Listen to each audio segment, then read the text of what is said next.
নবী সাল্লাল্লাহু আলাইহি ওয়াসাল্লামকে দেখানো হবে। যখন দেখানো হবে তখন সূর্য যখন ডুবে যায়, যে দৃশ্যটা আমরা দেখতে পারি না, ওই দৃশ্যটা ভেসে উঠবে এবং মুমিন বান্দা অস্থির হয়ে যাবে, বলবে আমাকে ছেড়ে দাও, আমি নামাজ পড়বো। সুবহানাল্লাহ। কারণ তার কাছে মনে হবে যে আসরের ওয়াক্ত হয়ে গেছে, আসরের ওয়াক্ত হয়ে গেছে, আসরের ওয়াক্ত চলে যাচ্ছে, আমাকে নামাজ পড়তে হবে।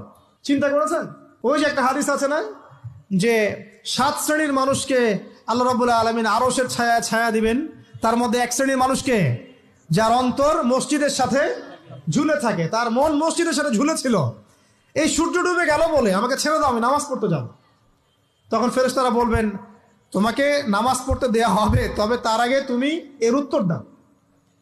কি উত্তর? এই ব্যক্তির দিকে তাকাও। তখন নবী সাল্লাল্লাহু আলাইহি ওয়াসাল্লামকে দেখানো হবে, সাল্লাল্লাহু আলাইহি ওয়াসাল্লাম দরুদ পড়বেন। বলা হবে যে এই ব্যক্তির সম্পর্কে তোমার কি ধারণা? মান হাযা রাজুলু বুইসা ফীকুম, এই ব্যক্তি কে, যাকে তোমাদের কাছে পাঠানো হয়েছিল।